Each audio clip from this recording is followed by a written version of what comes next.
Hello, hello, hello. Welcome back, everyone, to the Tier 2 Talk. It's been a while, Dweg, but we're here to shoot another episode, of course. We've got the Endpoint boys, Max and Nertz, to join us today. How are you both doing, gentlemen? I'm great, thank you. I'm fine, thank you. Nice, nice, nice. I guess we can stick straight into it, right? I guess obviously the first part of the episode we'll just open up to the floor.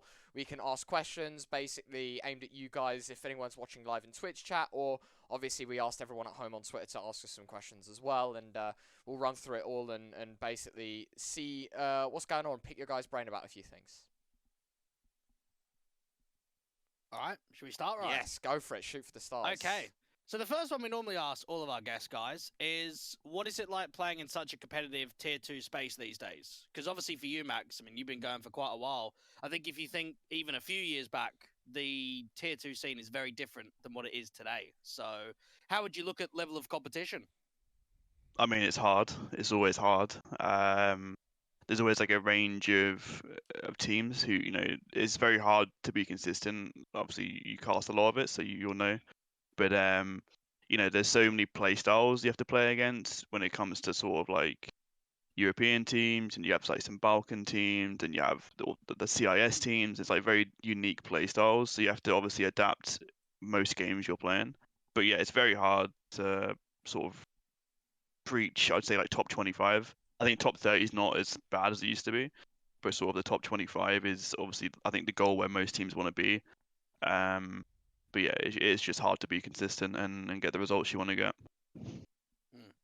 I could probably add this for both of you. How important is top 30? Because when I look at you guys, I think in previous years you'd probably grinded a lot more events than maybe what you have this year, and it seems that maybe it's more difficult to get top 30 if you're not playing every single event because of obviously the ranking and you're not getting as many points and what have you. So is it even important to get top 30, or do you think it is like a milestone?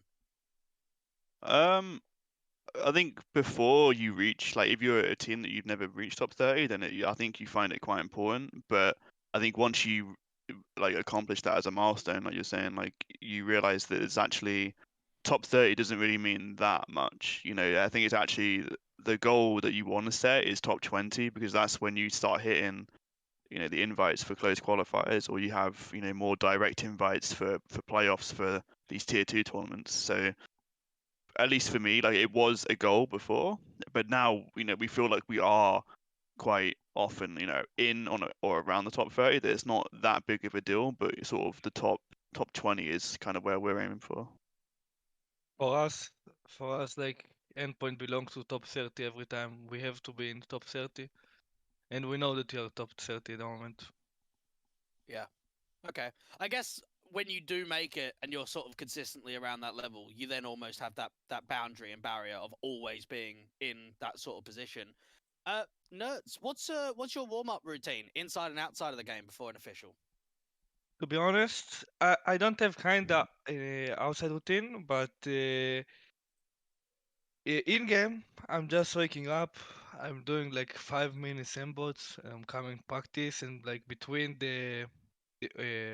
like we are doing practice in the server. So 5 days, 5 minutes before the practice, I'm doing embots again, and that's it. And officials, kinda like I'm doing embots or DM like 30 minutes just to feel like I don't have like I'm not doing 1 hour per day. Just when I feel like I'm warm up, I'm going and play. It can be like 5 minutes, 10 minutes, 20, but no, not long time. All right, just when you feel like it. Yeah. And for Max, I mean, for you as well, same sort of a question. The extra thing I would add is, do you guys ever book scrims before an official, or is that like a no? Is it if it's an official day, we don't do scrims?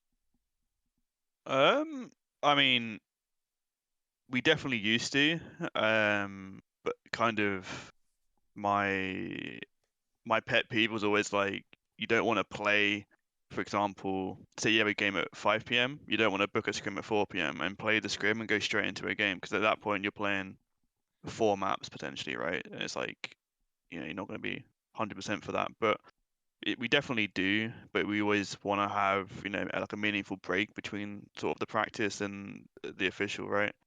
But in terms of a warm-up routine, it's like, it's actually something I've been trying to get better at doing. Is like having a routine, because for me it's very random. Like if I feel like I need to warm up, I'll do aimbots, a little bit of deathmatch, but it's never more than sort of like 15 minutes or so before practice.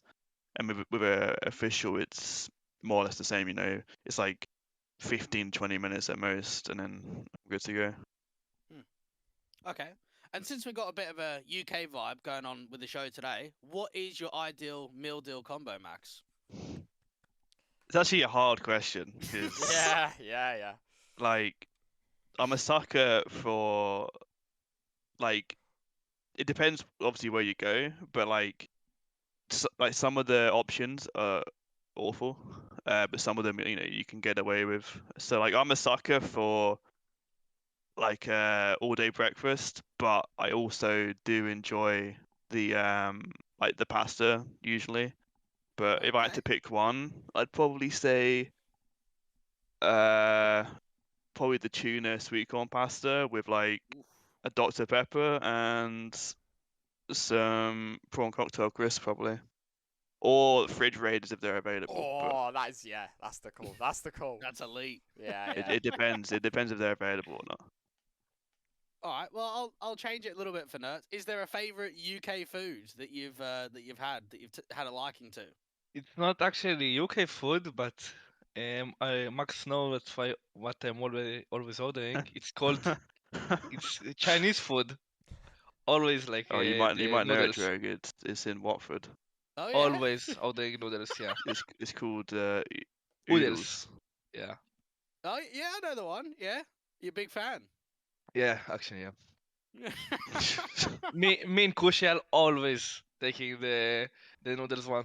It's Together. basically like just a box, and you can just choose what's in the box, right? So you have like either noodles or rice, and you can choose the topping. So it's like sweet and sour chicken or like chili chicken or whatever it is. It's just a Chinese box, all it You is. have to try it, by the way. Huh? You have to try it. So Oh, Do you know what? I'm pretty sure that place is actually pretty new as well. It hasn't been there that long. So yeah, good recommendation already. Okay. The next one for Nertz. Who's the best player you've played with, and who's the best player that you've played against? Now we're only talking about tier 2 players here. So if you mention someone like Simple, we're going to push that aside for now. yeah, the best player I play with is kind of complicated, but I think Flames. Um, in 2019, I played with him. We won Greekland. Yeah, he was my best teammate. I played with, like a little bit time with the Spinks, but I think Flames back in the days was the best player. Against in official, you mean? In official or practice, could be either. For me, I feel like Beat is the best player that I play against. I think Beat Okay. it's so hard to play against because his movement, his mechanical aim is impressive. Like I always when I'm going to his side, I don't have the confidence when I'm going to other player. All right. And Max, same for you. uh, for me, the best player I've played with is probably Mezzi. Before he jumped Fnatic for a little bit. Yeah, can't. There's a lot to say about Mezzi. Like he's a great teammate and he's easy to play with. That's why I like playing with. And then best player I've played against. I mean, probably. I mean, if I'm gonna go with tier 1 player, it'd be Zywoo. But tier 2, I don't know. That's a tricky.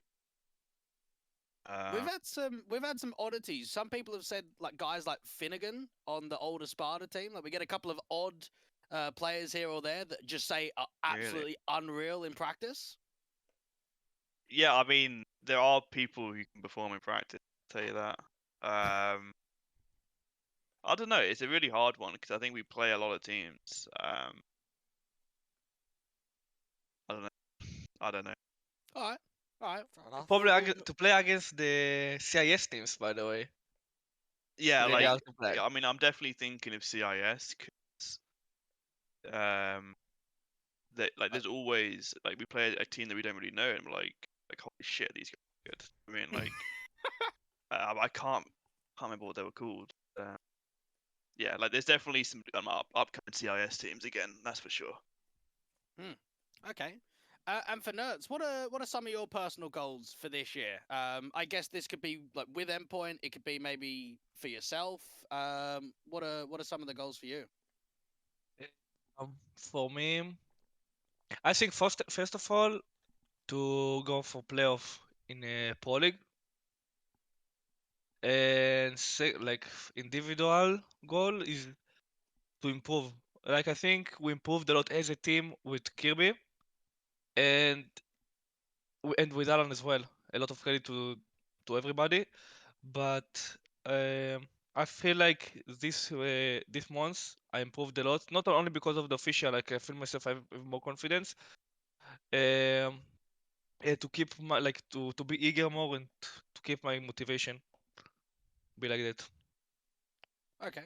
And for you as well, Max, some of the goals for maybe for Endpoint for the rest of the year for yourself as well. I guess winning more events and maybe getting on LAN more often. Yeah, I mean obviously LAN's a big part, right? Now that COVID thing sort of dying down, LAN's are becoming more available. So yeah, like obviously we're hoping that Pro League is a LAN. We don't really know yet, but it's looking promising, I guess. So yeah, like Guy said, we wanna aim for playoffs at Pro League. It's something we haven't achieved before, but we think it's realistic. Obviously, you have the RMR coming up after Pro League, sort of around October, November, I think. So obviously, we want to go to Rio. That's quite side joke in our team. We want to go to Rio, and then after that, I'm not really sure what events there are, but obviously, if there's Pinnacles, if there's Leases, whatever, and then play them, we want to reach the LAN if there is one, or we want to win probably more events in Tier 2. But the big one, Pro League and the RMR are like quite obvious one. Yeah. Okay. Well, you mentioned there, obviously, both of you, playoffs and Pro League. If we even take it back a step, had conference first, we'll be able to dive into that in a little bit. But that was a debut for Kirby as his bounce back, and then obviously Rajan, your coach, is now coming in. So, can you give me a bit of a vibe about what it's like playing with Kirby, and maybe why the changes had come through with the coach, and what that's going to mean for the team moving forward? Yeah, so it's a very different approach to what we've done before. Like if you look at Endpoint before, like typically we've gone for more unknown players. Like obviously, I think the first one was Flames, and then we got obviously like Mezzi and then Boros. But this time we thought that why it's getting harder and harder to go that route because of the academy, and a lot of the people have been picked up by the academy, like the We Play League and stuff. So it was like, is there much point doing that?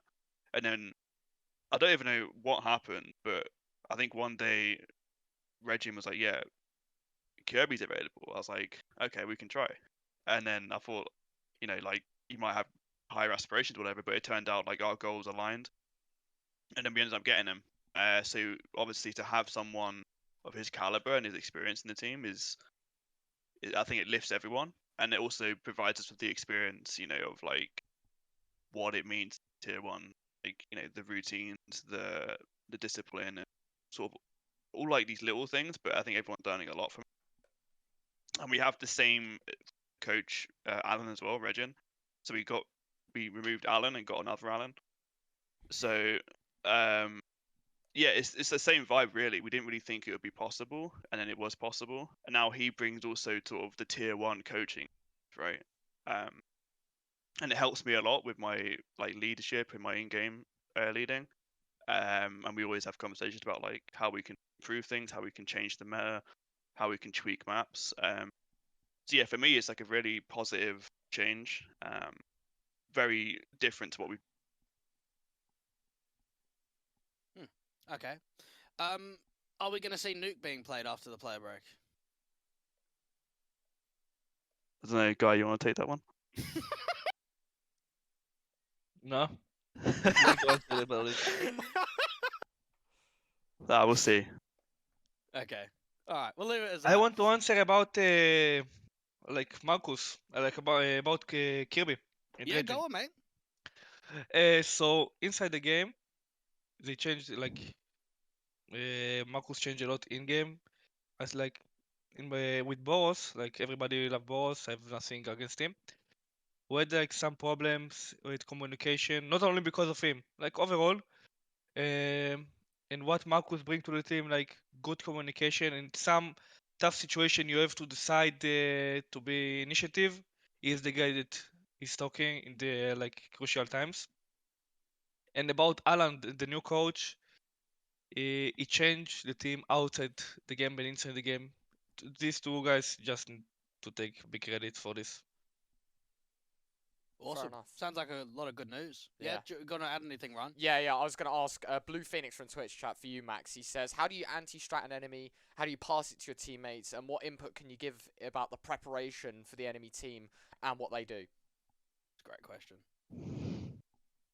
I don't know how much I could go into this, but basically we don't spend that much time anti-stratting teams. Some people might say you want to spend, because if you have one person doing it, it will take ages. But usually it's a split job between me and the coach, depending on if we're at an event or not.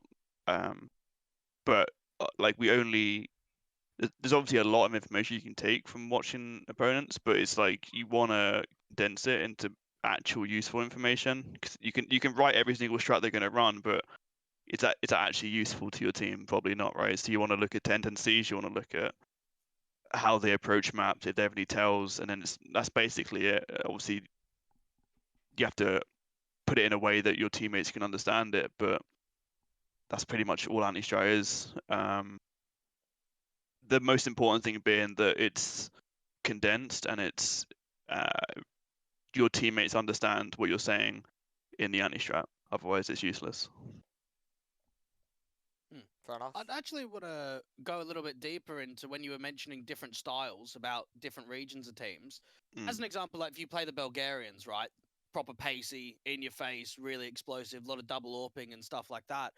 Do you find that it's better to just continue to play your own style as much as possible?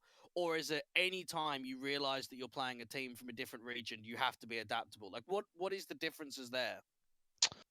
There's obviously a balance, right? I think you have to identify when you need to swap, but I mean, different play styles are going to have different weaknesses. And obviously, in practice, it's going to be a lot harder, right? But when you have anti-strat material, then it becomes, 100 times easier to know what style you're going to have to play against them.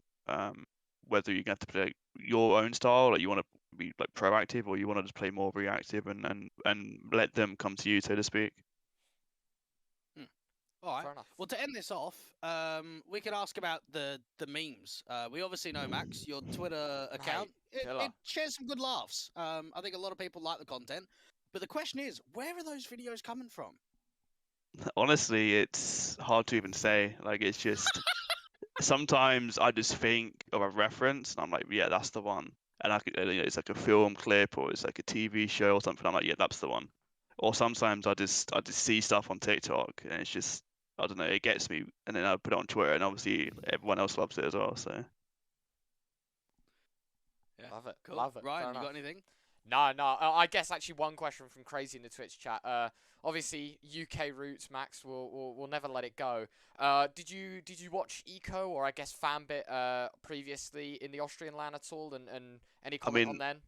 I'll be honest, I saw they won it, which is obviously great, but I didn't see it because it wasn't on HLTV, as far as I'm aware. So Yeah, it wasn't. I only saw them tweet that they've won it, and I remember they were going to go to a LAN, but I didn't realize it was now, so I didn't watch any of it. But obviously, winning it is a good result for them. Nice. All right. Well, speaking of winning, I guess we can move on a little bit to your success story, and we can talk about conference a little bit and Pro League. Obviously, we dabbled in it a bit earlier. You guys undefeated in your conference run, obviously from ESL Prem, giving you a slot in Pro League. Last time we saw you guys in Pro League was with Flamesy, right? And so now we've got a completely new look, a completely new endpoint. I guess we can start with the basics, right? And obviously from winning Prem and moving into conference, was it an expectation for you guys to do as well as you did, considering you played Heat? No, I don't think there was much of it. I mean, we kind of there was no expectation, right? But we obviously wanted to do well. So there was like for us, we didn't put any pressure on ourselves. That's the most important part. But I think individually, everyone wanted to like make Pro League, you know. But yeah, I mean, before conference, we had like I think I looked at it and it was like we had between like 10 and 12 days with Marcus. So that's the majority of that was on boot camp, but to sort of get 6 maps in 12 days, to like a high enough level to compete, it was obviously quite tough. And to do as well as we did, I think was quite surprising. I think like obviously we went out undefeated essentially, straight through, obviously beating Heat and then beating Order. But yeah, like it was a nice event for us. I want to touch on the Heat series, if you don't mind, because I did cast this, and I got some interesting things to ask. First of all, the T side of Overpass, it felt like you guys were just constantly going B. Like, there was just no A plays whatsoever. So, what was the basis of that? Because I think you guys were down, what was it, 05, 06, something like that? 6-1, I think. Yeah, okay. 7-1-7. 7-1. 7-1, Jesus. Yeah, So, I yeah. mean, there was just the game plan for that game was to just keep hitting B. It's as simple as that. Like, it started off shaky, I'll admit, but I don't know. I mean, Overpass is like that as a map, really. Like, you lose the pistol, and then I think we actually got eco twice, but like it would have been a sort of a different start to the game if that didn't happen. But yeah, like the game plan was just to keep hitting B that game, so we just kept hitting B, and then eventually we started winning some rounds. Because if I recall, you weren't winning many pistols in that best of 3, so it was. I think across the whole land we didn't win many we- pistols. To be fair, No. We won one pistol, I think, against Order, but against it for sure we didn't win pistol once. And then even on Dust 2, you were down 10-14. And I gotta be honest, I was pretty sold that it was going to a third map at that point onwards. And then there was obviously a good T-side streak from you right at the end. So tell me about those last maybe 6-7 rounds to end the series, because obviously it was quite a big comeback. honestly, I don't remember. Like I remember the That's all right. situation. It was being, it was quite. We were down again. I think both maps they were comebacks, but it was like I don't know. There wasn't much of a feeling that we were gonna. There's like the situations where you think you're gonna lose, and the situations where you think you can win. And I think in both scenarios on both maps, we still thought we could win. So I think there was no panic in the comms. It was weird. It was one of those moments where everyone was just playing the game and there was no stress or fear about losing. That's all I really remember from the series. I remember Nertz having a pretty good first and second map. So was there any secret there? Because obviously that was your first game in conference, and I think Nertz dropped like 30 kills on both maps. Yeah, it's kind of like I didn't expect it, to be honest, but like the whole system has changed in like in our game plan, so maybe this is like why I played like that. Okay. And then obviously, as you saw up on screen, you mentioned it as well, Max, Order in the next game. Now, I think Order as a whole were probably very disappointing at this event. And I think since even this year, I think as a whole, from going to Renegades to Order, they haven't been that strong in comparison to last year, but it was still a game where the first map, your map pick, was quite close, but then going to Mirage was fairly one-sided. So did you feel like Order tested you much, or not really? Well, I remember on Dust 2 we lost 5v2 or something. So I think that's why the map ended up being really close. I think it would have been like a 16. When, Max? Don't. 2v5? It was a 4v2 or a 2v5. It was something outrageous. It was when they were going B, and then we had 3 people in B, and he killed 2 of them, and then it came down to 1v1 with Joey in the window. Do you remember? Oh yeah, I Yeah, remember. that was the round. But yeah, like I think we like in both series. Like to be fair, we were very surprised that they picked Mirage. Like very surprised. We didn't think they were gonna do it. But yeah, like the Dust 2 series was, I think it was fine. Like I think we had a couple hiccups, which is why it got close. But again, we had such a resolute game plan that we were never worried about anything on Dust 2.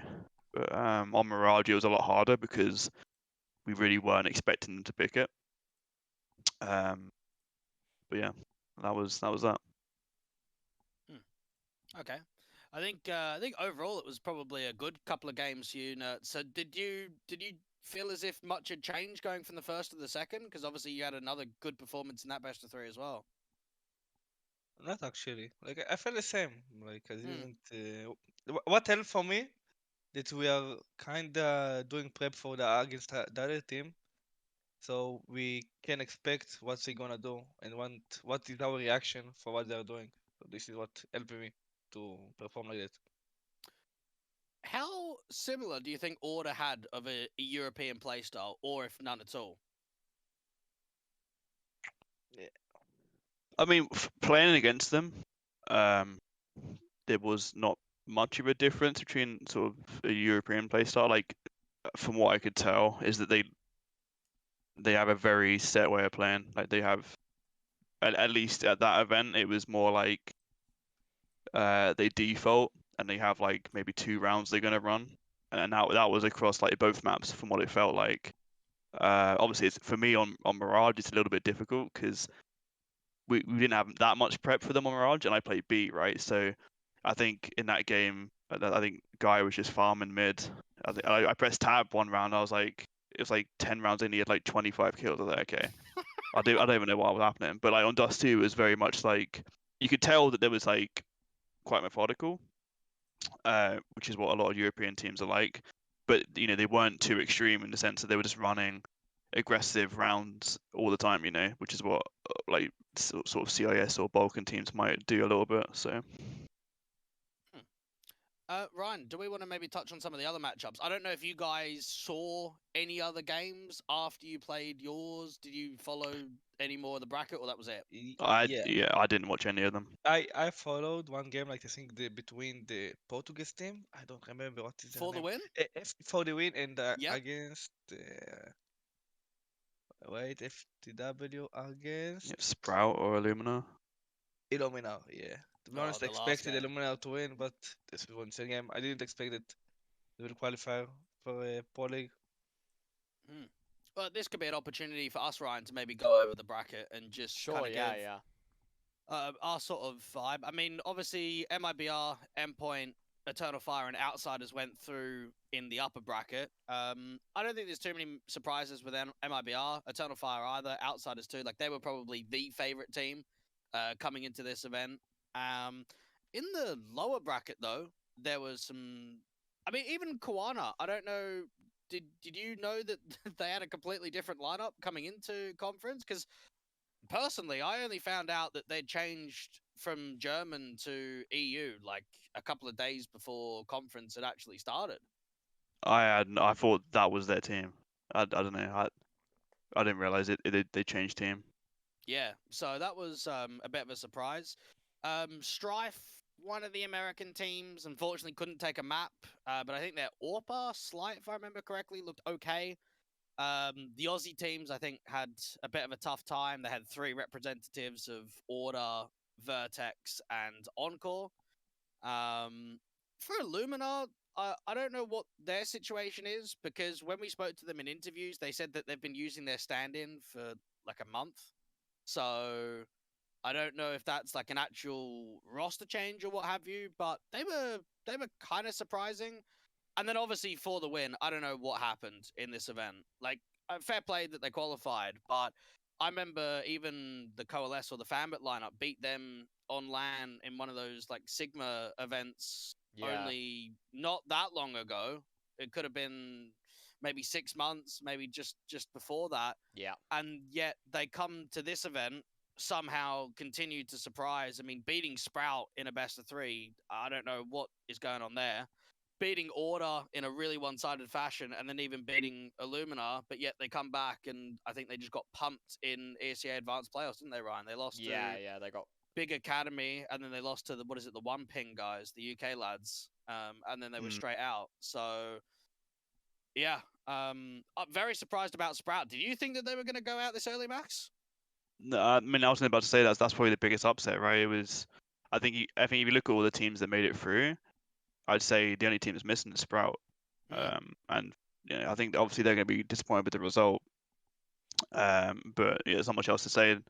Obviously, FTW beat everyone in that lower bracket run, so they deserve to be there.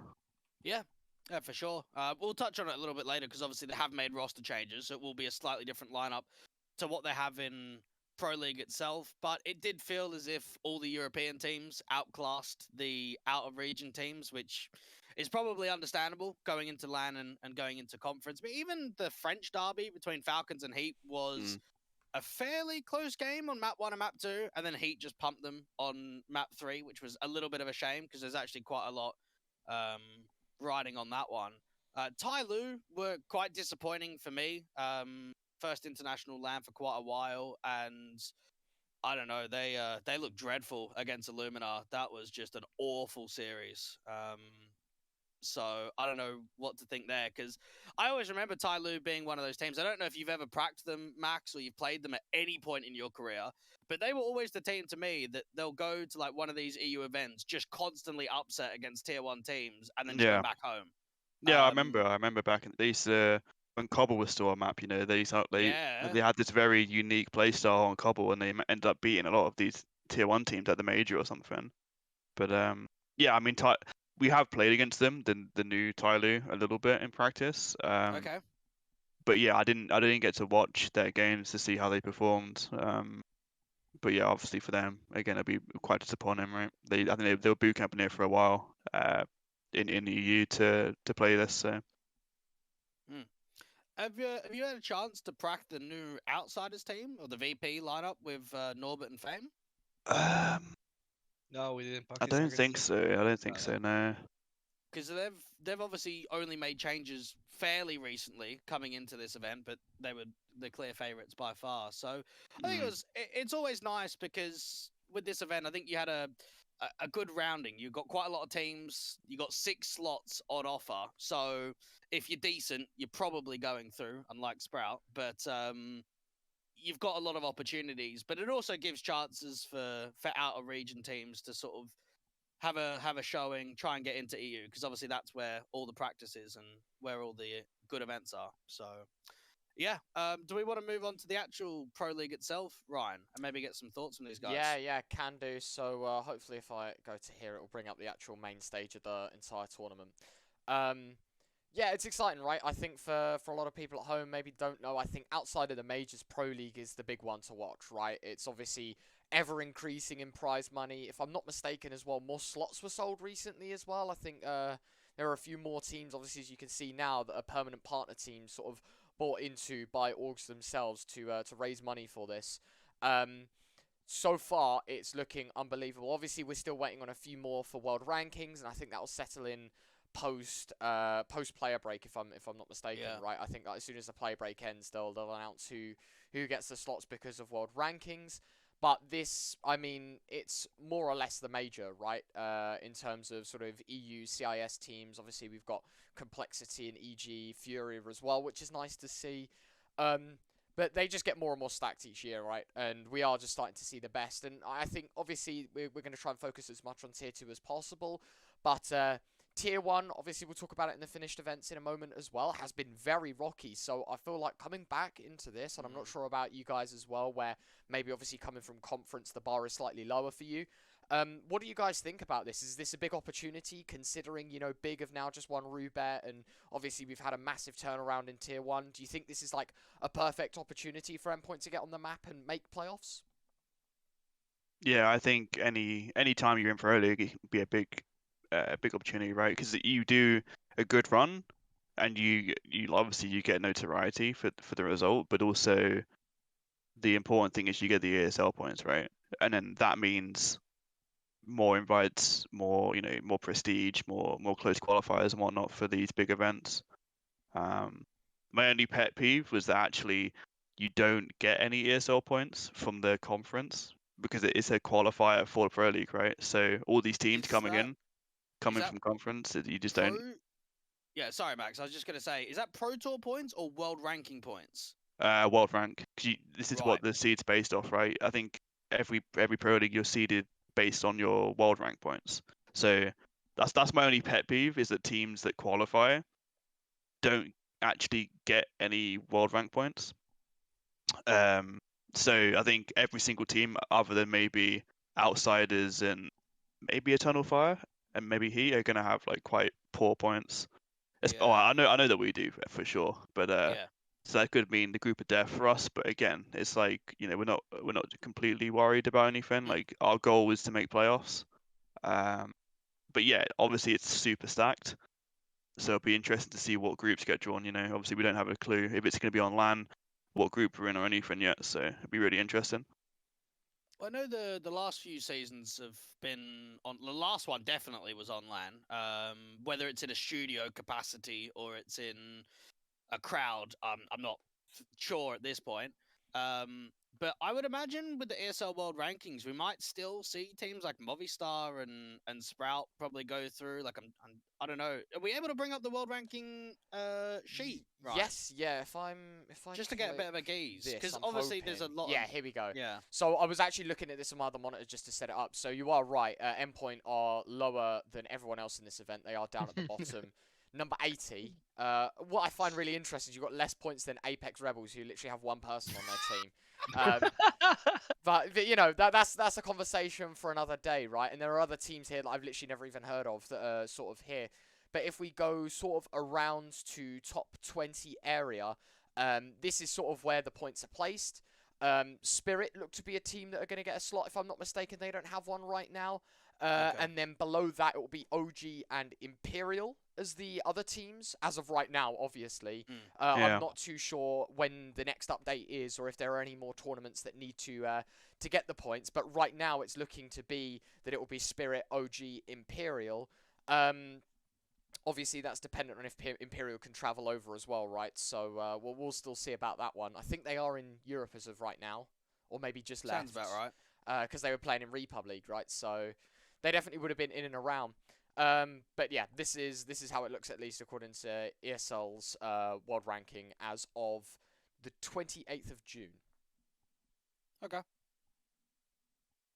And I think last time, Max, you were in, was it season 12? No, season 13, wasn't it? When you played in Pro League last time. You got a couple of wins. You beat EG and Fnatic. Fnatic. Yeah, Yeah. that's right. Yeah, I mean we had quite a hard group there as well. We came really close to beating VP at the time. But yeah, like obviously we were happy with what we did. Obviously it was What was VP roster back in the days? the same one before the roster change. It was Okay. It's not like you talk about the Polish team. wasn't that long ago, mate. Jesus. Yeah, obviously like it was a new experience for us. I think we had like Astralis, VP, EG, Fnatic, and I can't remember who else was in our group. It was a group of 6, right? I think. Yeah, So yeah, that's right. it would have been someone else. But yeah, like obviously it was really hard. But we managed to get 2 wins, so we didn't come dead last, which was for us that was more than enough, So obviously now the expectation or the goal is a little bit different. But yeah, we'll see what we can do. Yeah, So I think go on. I was Yeah, just go going to on, say it was Astralis, Liquid, VP, Endpoint, Fnatic, EG. and the group. Liquid, yeah, of course. Okay. Well, I mean, the core was the same from then, right? Of you, Crucial, and Cyril. So you still got Yeah. the same 3, but obviously coaching staff and extra couple of guys are going to be different. Yeah, obviously I think at the time we had Flames and Robin, right? Robin, I think, yeah. And then obviously now we have Nertz and Kirby, so yeah. Okay. Should we move on, Ryan? Or have you got anything Yeah, else? no, can do. Yeah, I don't know when the groups come out, but it must be just after player break, right, when they announce the invites. And looking at it at least, because I was having a look to see if the next update happens, it'll be in the player break. And as far as I'm concerned, I'm not sure if it's caught Roobet yet, and I'm not sure if Roobet is going to be part of the Pro Tour points or the World Ranking points, which, as far as I know, it should be. So maybe there are a few changes there as well. But yeah, that'll be that one chalked up. Yeah, I guess we can obviously move on to our third topic of today. That being, of course, the Finnish events. Ties quite nicely in with Roobet, Get Dubai, and the rest, right? So. I guess thoughts, gents, on these to begin with. We have a lot to talk about when it comes to these finished events. Obviously, Max, we had a chat beforehand. You saying you watched only the finals of REPUBLEAGUE, so I guess we can start there because it was quite an anomaly of an event with the only team that have no organisational backing to win the entire event, beating New Look Fnatic as well. Yeah, I mean that was a surprise for me. I thought that obviously it was quite a. I think did they come through the close qualifier as well? The Yes, Mad Lions yeah, players? open quals, mate. Literally open quals to main event to victory. Yeah, I mean obviously I saw kind of the results that they were getting, and I saw Fnatic were getting the results they wanted as well, and then obviously they met in the final, right? And then yeah, I don't know. I felt like Fnatic would be disappointed with that result. I thought that they would have it in the bag. Essentially, they're playing against a team that, from what I know, they're not even a team. Like they're just playing, Yeah, no problem. Yeah, that's right. But yeah, like I don't know. There's not much else to say. I think it was an underwhelming result for Fnatic. Nertz, did you catch any of this RePuBLEAGUE event? Yeah, kinda like more of the time I watched the ex Midlands roster. Like Yeah? I was surprised that they they reached to the finals. Hmm. And then way before them, like I like most of the players there, TMB, Red Star. I think who makes the change is Red Star, to be honest. Yeah, well, in case people at home don't know, TMB, JL, Waro2K, Buzz, and Red Star is the starting five, and then Cuban is the coach. When we were speaking to them in interviews, a lot of people were praising TMB quite highly for his calling. Have you ever played against TMB in like an actual team, Max? Whether that might have been on Mad Lions previously? Well, we've actually played with him. We haven't Okay. played against him, so well, maybe we Yeah, did. against him. Yeah, we played. Maybe we did. I don't remember. We won 2-1. Okay, well, there we go then. But yeah, we were actually playing with him when we were trying to figure out a player who we were going to get. So I know kind of what he brings to a team, and like Okay. he's very sort of charismatic, and for that sort of environment, in a team that isn't going to be sort of a team only by name, like as ex Mad Lions, who aren't, maybe they're not practicing or whatever, or whatever. It's very helpful to be that sort of person where you're very cheerful, you're very charismatic, and I think he would be the leader in that team, if I'm not Yeah, mistaken. he's calling for him. But yeah, like that only helps when you're sort of this like semi-mixed team / half an old core of a team, So yeah, I mean, yeah, not much else to say. Yeah, JL seems to be quite a character. Anytime speaking to him, I know you've spoken to him as well, Ryan. He seems to be giving some good vibes off. And then Waro, I think Waro dropped positive 113 KD or something in this event, just farming in absolutely every map being played. And even the groups were pretty surprising. Like I think it was Fnatic and Fnatic and Eternal Fire and RePuBLEAGUE last season for the final. And yet Eternal Fire have a pretty easy run making Pro League, but don't even get out of groups. They lost to X-Mad Lions twice in the group stage. Entropic, I think struggles are continuing with them. I'm not sure what is going on. I know that they've recently made roster changes, but I think the last few months has been quite rough for them. Sprout didn't even win a map in this group stage either, so they had a very early exit there as well. Ecstatic going through from the group with BNE, and then X-Mad Lions doing the same. To be fair, like I said this on the broadcast when we were working RePuBLEAGUE, that Fnatic kind of had a very easy ride to the playoffs. Like they took on ITB, who we know aren't even practicing at the moment, and changes are going to be abound for them. And then they took on a Sinners side, who, okay, fair play, Sinners have actually looked okay, but they've lost Neofrag and they're playing with a coach. And then you're facing the top academy team of Mal's NXT, and that game was actually a bit of a struggle. And if they didn't win an eco, I think in round 26 or 27 on the last map, they actually would have lost that map. The only way that they actually won the series is because they won an eco and that just got them over the line. They took on BNE, it looked comfortable, and then we have to talk about the final. This is supposed to be a Fnatic team to win the event, and they're 12-0 up, 13-1, and then you lose Mirage. Like, how does that happen? And then even on Nuke, we saw a fairly convincing Fnatic, but then the last map, they just got absolutely pumped. I mean, it wasn't even close on Ancient. So is that worrying, do you think, for Fnatic, Max? I know this is only their first event with the full 5, but to lose to a team like XMAD Lions, like, there's no disrespect to them, but if you're not practicing and if you're not going in, surely Fnatic should easily take this series. Yeah, I mean, I want to say they should take it, but at the same time, you know, there's a lot of because obviously I know the Fnatic guys a bit, so like for them, there's obviously a lot of big changes that have happened in their team. So obviously they brought in sort of the Copenhagen Flames guys with Nikodos and Roy, and then that ended up changing Mezzy from like just a player into the IGL, which obviously is going to be a big change no matter what, right? So then they're going to have this sort of, I think for a little bit they might have like some, not a crisis, but like more of like this period where they're going to have a lot of ideas from the Flames guys, and then they're going to have a lot of ideas on like the UK side of Keita and Mezzy, right? Because obviously they're the two people remaining in the team essentially, and then for them, I think finding a fifth, because I think they were only playing with Heap on trial, right, for this event. So like for them, like still like they're in this weird period where they're not. I mean, they're obviously expected to win, but it's also hard with the changes that they've made, right? So yeah, I mean, like I want to say that they should have won it because I think everyone feels that way, but at the same time, you know, like these games can go wrong, and it's like I can kind of see why it or how it can go wrong because of the changes that are in the team, right? I think it all needs a little bit of time. Okay. I'll give the benefit of the doubt that maybe time is required here for Heap. I don't think he had a great showing at this event, unfortunately.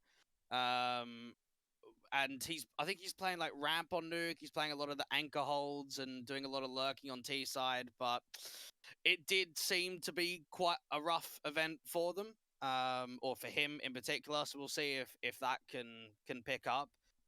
Forza, to be honest, I thought Forza actually had a pretty decent chance of winning the entire event, but they went down to the BNE side in what wasn't really the closest of games, but it did go 3 maps in the best of 3. But eventually it was XMAD Lions winning the victory. And I think me and you, Ryan, were talking about it. It's actually really probably going to help these guys a lot. Obviously, they are breaking apart and they're going elsewhere, but 75 grand between 5 players and maybe the coach as well, that could really help, knowing that you don't even have an org at the moment and you're not being salaried. So, yeah, big props to them. Yeah, really nice to see them, obviously, taking that event. Fnatic second place, BNE versus Ecstatic in the decider. We got a little bit of Twitter drama out of it as well, didn't we? So we love a bit of that here. We love a bit of that here. But yeah, obviously BNE to take home the 16k and Ecstatic left with 5.3. I guess we can move on, right? We can talk about maybe the Roobet Get Dubai, or I guess actually Pinnacle Get Dubai sort of lands happened at the same time. Excluding the upper end of tier 1, we kind of got like a couple of tier 1 teams and the tier 2 invites. 2 events happening simultaneously as well, right? I think literally on the days they were the exact same thing, and I can bring up Get Dubai started a day later, but they both finished on the 11th. Gotta love scheduling, right? Both yeah. LAN events I don't know. 250k going on the same weekend. I'm under the impression that like there's like a massive calendar, right, that all the TOs share, and you like book dates off for LANs and stuff. So I don't even know like how this whole thing goes about or whatever. But anyway, right, we'll move on. Obviously, I think we can start with Get Dubai maybe, and then obviously move across to Pinnacle just because it's a little more top heavier and a little more important over at Pinnacle than Get Dubai. I think very obvious when it comes to the victors and sort of how the bracket goes. It was just a single elim, quarterfinals, semi-finals, finals. There was no double elim, there was no group stages. Obviously, we looked towards in Pinnacle Cup, or the Pinnacle Championship rather. And I feel like if you were asked to make the predictions on how this event goes, you would more or less write it down as it stands here, right? Obviously, it was NIP to take the victory against Mouse. OG Movistar placing 3rd, 4th, and then 5th to 8th NASA, Complexity Falcons, Tyloo. Quite an obvious, I feel like, result and spread of teams. Again, a little disappointing on the invites, I must admit, and I think that's a common theme for both, I guess, because they're taking each other's invites or whatnot. The competition's definitely there. But I feel like for 250k, if the best we can do is NIP and OG, we're doing something wrong. I definitely would have liked to have seen more teams or maybe a little higher rankings in the in this event specifically. Do you watch any of this, Max or Nertz? I didn't watch the games, but obviously I saw the results, right? For me, there was not really a surprise. Although I did think that the Dubai LAN could have been a good chance for OG, because I think they went with their new team, right? They That's true. picked up Fiku and Yes. Neofrag, and then it turned out that NIP lost Hampers for the event, right? So I thought it was a good chance for OG. But outside of that, really not much of a surprise for that event in particular. You know, for me, it was always going to be NIP or OG winning it, and then NIP won it. So, you know, for me, there was no surprise. I was surprised by Mouse. They're like in this event, they kind of played good. Yeah. I think they've overall been struggling with some of the recent roster changes. I mean, I think that whole move of JDC coming forward is still a bit of a talking point, and whether that was the right decision or not. Because I don't even know where we class Mouse. Like, they are a tier 1 team, but they're kind of not getting tier 1 results. I think the problem they don't have experience. In my opinion, like, Yeah. most of them are really good players. Frozen, insane player, JDC, like everybody, like every player there, insane player. But I don't know. I want to see Shershenik in the main team. Yeah, what player do you reckon he could replace? I don't know. Because he's probably the next one to get the call up, if anyone would be. But then, if you've already made the call up of an academy player and it hasn't quite worked out, do you risk it again and do another academy call up? Pretty hard once, but I don't know. But for sure, Shershenik is in the level to play in tier 1 at the moment. In my opinion, I don't have the answer for it. I think the surprising event was NASA actually taking him out, because I know Boris played in this event, but this is a mix. This isn't the NASA normal team. No. I'm pretty sure. Yeah, I don't think so. There's only Remind and Pokemon that are the original players, and obviously Boros coming from Endpoint, and then you got Propler and Almeza both from Propler and Almeza, what is this team? So it definitely was, and you can see, right, it just came from a qualifier. It wasn't an invited team, but oh, okay, yeah, fair enough. Maybe they were the only team to show up on the day, or so, I don't know, but yeah, obviously they did that, and as you said, they actually managed to take a map off of NIP Mirage 1614, and then obviously just got nuked on Overpass and Nuke. It was, you know, very obvious, yeah, that they were gonna win that. But nice to see that they took a map.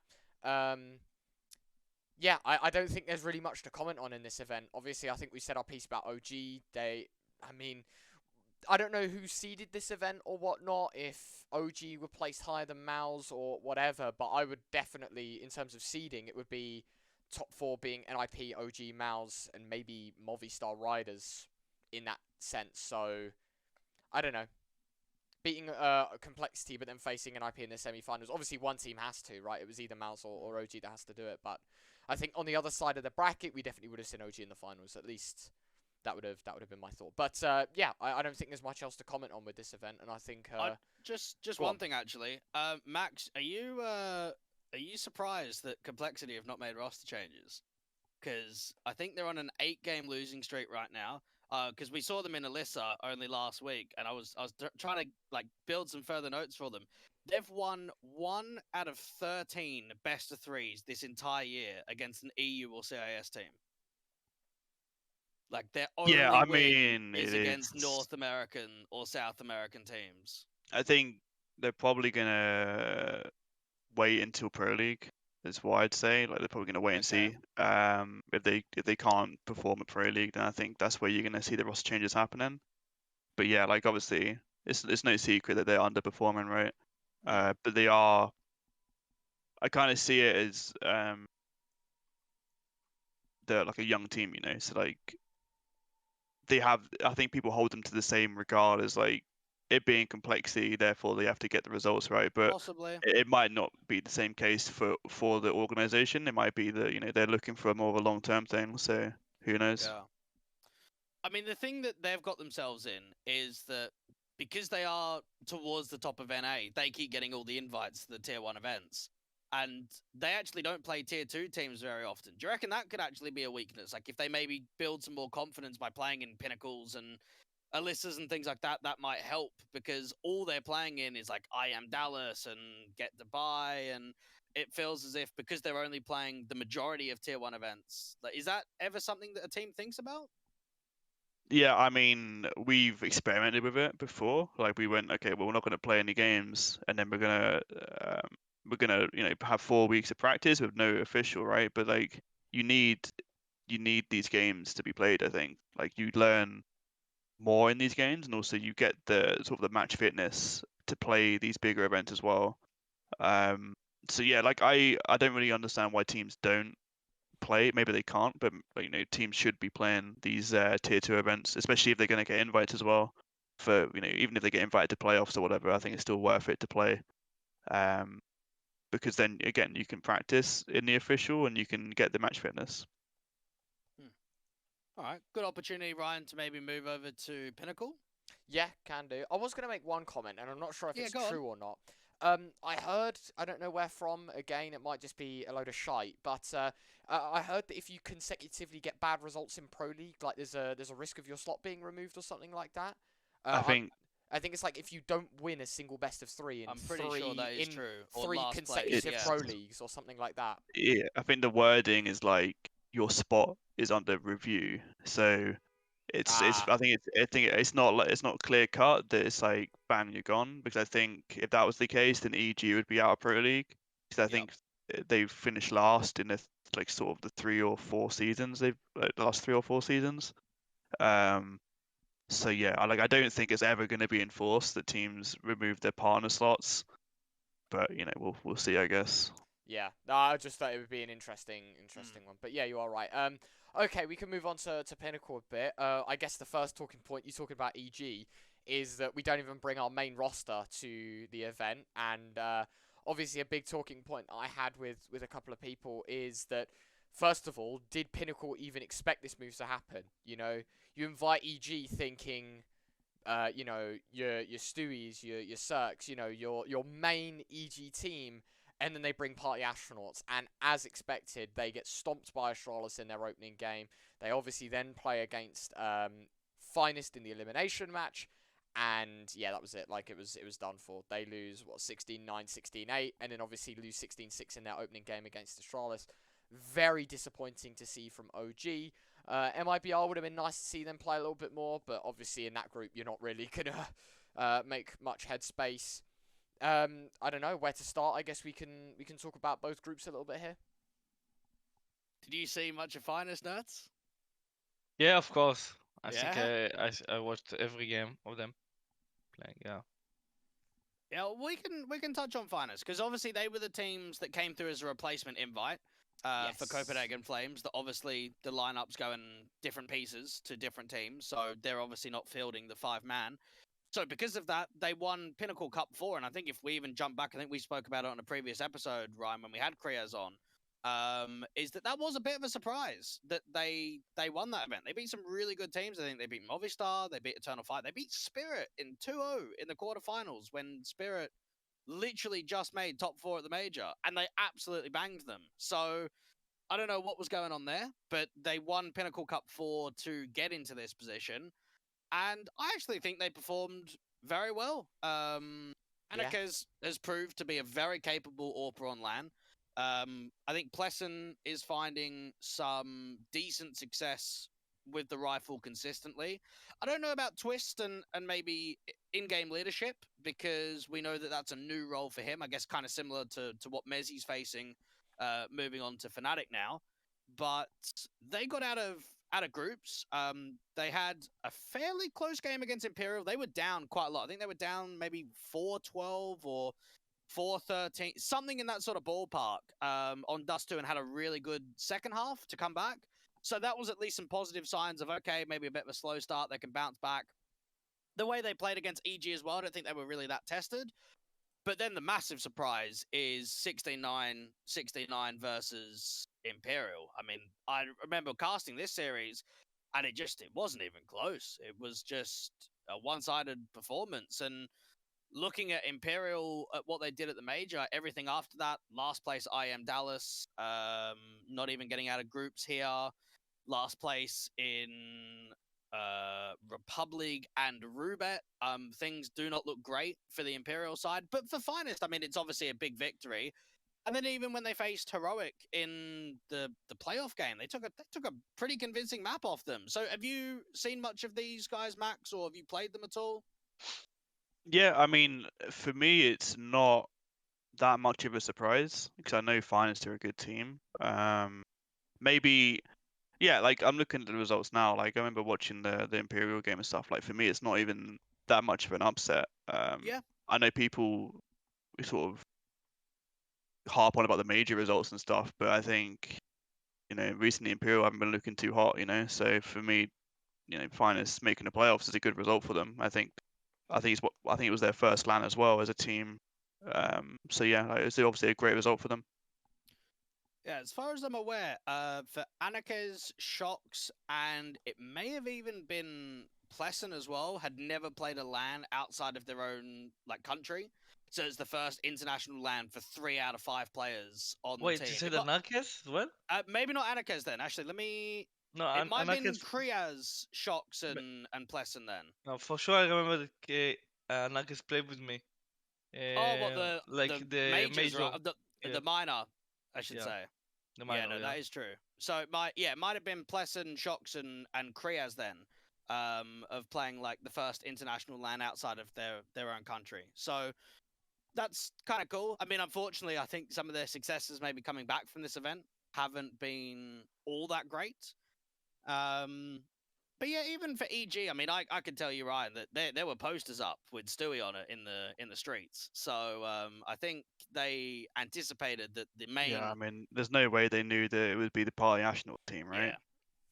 Yeah. I did get to speak to them after they got knocked out, and they are quite humbled. I think they realize that opportunities are not really there in North America.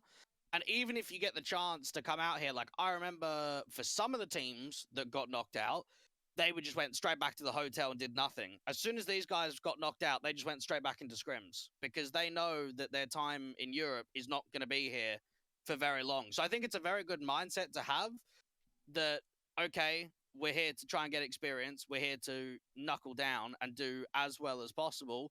What this actually means moving forward with 3 lineups and how often they actually get to come to Europe is probably another discussion. But I think, especially with the level of practice that they get at home, it's very difficult for them to consistently put up good performances, and they'll probably need more trips to Europe if they want to find more success. Yeah, I mean, the way I see it as well is that if EG have sent this team to this event, obviously it's not just a tier 2 event, it's quite a substantial event, right? 250k prize pool, then it raises more questions over the main team. Are they still going to be in EG? Who knows? Because you'd think that they would have sent them, right? But obviously for some reason they didn't. So it'll be interesting to see. Well, it is public knowledge as far as I know that there's a 1-month boot camp with all 3 of the EG teams together in Seattle, and they are constantly scrimming one another and mixing the teams between one another as well. So what they actually find out of that, I don't know, but there is a 15-man boot camp in Seattle for a month. I mean, that for me doesn't make. I'm trying to see what the positives would be out of that, And it's I don't know. I can't think of anything that they're gonna find. It's you're gonna be. It's almost like they're trying to find who's gonna be in the team, I guess. But yeah, it's a very weird approach to it, I think. Maybe it's too early to judge because obviously no org has done it before. No, exactly, yeah. So we've seen it in the past. I think if you would have remembered, what is it, the 2020 or 2019 AGO lineup that had like Sydney, Furlan, Yes. Groovy, MHL, they were running 6-7-man lineups for a little bit there. And that was obviously a bit of a first. And I think they found success around top 30 for a bit. And then obviously it dropped off again. And then they brought it back with Oscarich. But when it is a new thing, I mean, only time will tell. So maybe if we revisit it, Ryan, in a few months' time and towards the end of the year, we can get a bit more of a judgment. Yeah, I don't know, but it is very interesting, isn't it? And I guess the whole conversation now is, are people going to put in there, like, you know, the contracts that people sign or whatever, inviting teams is like, you must bring your main team. I reckon that'll be something that is a big talking point now, because that is, I don't know. I mean, I'm very happy. I had a little bit of an argument with an angry American on Twitter about this whole scenario. Being that I just laughed at the fact that EG brought this roster, and don't get me wrong, for the players individually, I think it's a really good thing that they obviously get this experience, they can play against some of the better teams, and obviously while they're in Europe, as you said, the whole like online pracking thing, really useful, because you get to play against other teams and sort of, as you said, humble yourself and understand the level that you're at.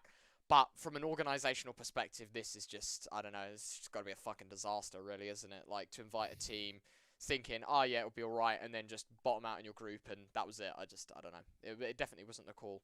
But I guess we can touch on the playoffs a little bit here, unless if anyone else wants to add.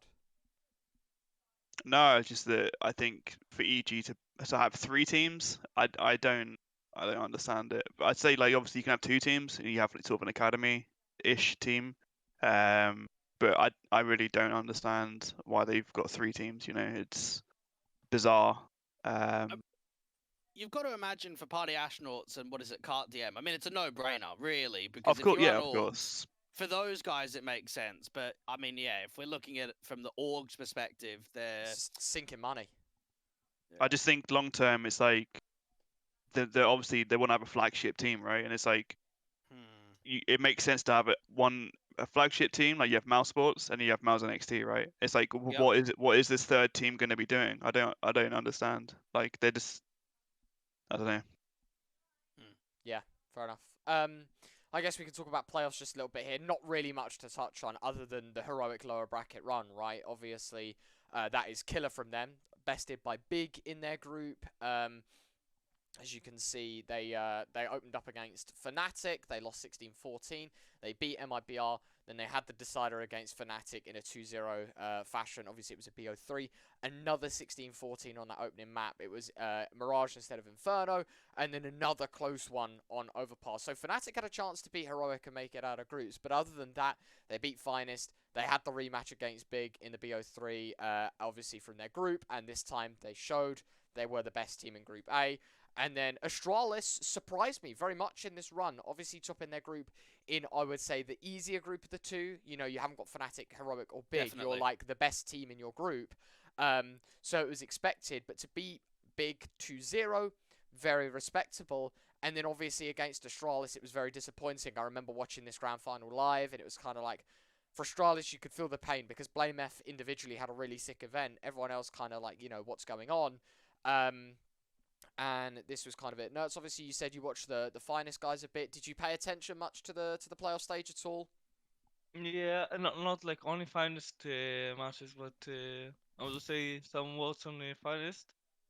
That I didn't expect that Anarchist will shine like that, and Pleasant was pretty like everybody. But I want to say something about Twist. Twist, I know that it's new role for him, but I think like give them like maybe 4 months, something like that.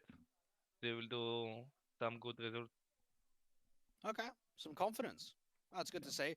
One thing I will add, Ryan, is that there was a sub-in for Big in the playoffs. Yes. They were playing with Crimbo for all of the group stage, and then I don't know if he had COVID he got COVID. what it was, but he could not play in the playoffs. So they literally flew Keto in, I think, a few hours before the game started. So that's very difficult, right? To have a group stage and then have a player fly in a few hours before the game starts, and it's not ideal. And unfortunately, they weren't really able to find too much success in the playoffs. But that is a shame because I think Big with a 5-man lineup would have actually done some damage in this playoff bracket. I think we could have sent them to the grand final if things could have stayed normal. I think they had every chance to beat Astralis, and obviously, as I said, Astralis having a pretty good run more or less stems from the fact that they obviously won their group and got that upper bracket final spot. But yeah, definitely big, a different day where maybe we were the full five without Keto and with Crimbo. That this is a different game, and the result looks a bit different. And Heroic maybe have a little bit of a harder time in the grand finals. But yeah, I don't think there's much to talk about here in this event. Double Elim bracket, done and dusted, really. Yeah, I think the production of the event was really good. I mean, obviously I worked it, so I'm going to say that. Yeah. But if anyone watched the playoffs, it was a shame that the crowd wasn't that packed. I'm not sure what went wrong there, whether people just didn't know about it or people just weren't interested because maybe it's like not a blast, it's not an ESL, it's Pinnacle, like is it even worth going to? I'm not sure if it was that. I know on the final day it was a little bit more busy, but especially the first day of the playoffs, like when for me, like I casted my first studio or like arena game, and there was like 100 people there, so it was a bit of a shame that the crowd wasn't as big. Hopefully, something that can be furthered on the next time. Like I don't know how many events you've played at, Max, but does a big crowd make a difference? I don't know how large it was at conference. there was no for our games at conference. There was no crowd. It was just Okay. just had the setup and that was it. But yeah, I mean, were you it in depends. the studio bit rather than like the stage? Is that what you mean? Yeah, the stage was after. So we went through. We obviously went 2-0, 2-0, and then the day after, I think the stage game started. So for us, I don't know how big the crowd was there. Oh, okay. But yeah, like, in terms of crowd, it just depends on the player, though, right? Some people get sort of nervous. Some people don't. Like I'm one that doesn't get nervous, so for me, it doesn't really matter. Fair enough. I guess we can talk about Roobet real quick. Yep. I don't think there's really much to touch on because it is very top heavy when it comes to the teams that are invited and sort of the tier 1 teams that we can talk about. Majoritively speaking, I guess for Big, a victory that maybe no one would have expected considering their group stage and who they played with in the playoffs. But looking at the tier 2 side of things, obviously maybe we can claim Movistar Riders and Outsiders, both bottom of their groups respectively. Complexity as well, kind of in a similar situation. Furia getting bested by 9Z is a bit of a disappointment to see. But in Group A and C, it was very top-heavy, right? I think Entropic, Imperial, and Mouse are kind of the teams that we can claim. But again, kind of bottom their group. A bit disappointing for Tier 2 on the day. However, I guess Forza did all right. Yeah. Forza's the one that I did want to talk about. Obviously, in the playoffs, it was a very quick exit for them playing Astralis and getting 2-0. But yeah, I guess for this, we can kind of brush over the fact that maybe because of the level of teams that are invited, we weren't expecting a tremendous amount. But to see Forza beat their group, obviously, Outsiders getting eliminated and all of that as well, that's a massive result for Forza. Have you played much of Forza? Because they're finding good consistency right now. Like I don't think they're world beaters in the idea that they can win events and go really deep, but they do put up a lot of decent runs in the majority of events that they play. Yeah, I don't think we played them recently, but I know historically we used to play them a lot before they brought in the new players. But yeah, I've always thought they've been a really weird team. Like they've always been good, but like they sometimes underperform, and then it's very hard. I don't see them as like a consistent team. They either underperform or like they go quite far into tournaments. I think the same as Entropic. I feel like they're a team that should be doing relatively well, and I think recently they haven't been. So I don't know. But yeah, I always I rate them really highly, those two Russian teams, Entropic and Forza. Okay. What about Eternal Fire Nertz? You familiar with practicing them or seeing much of them? I know they've changed in-game leaders 3 times this year, so it's obviously I don't know about it. They they started with Xantares was calling, and then Woxic started calling, and now Emor is calling. So. Oh really? I didn't know that. I didn't know about it as well. They're always surprising until on fire. Like, there's no I don't have much to say, but they're already surprising me. Okay. I think they went to playoff, no? Last time. at the They got to the playoffs of this event, and they almost, well, I say they're almost 2-0. They actually put up a decent fight in the first two maps, but the last one, I think I they think I kind remember of got... something like that. What?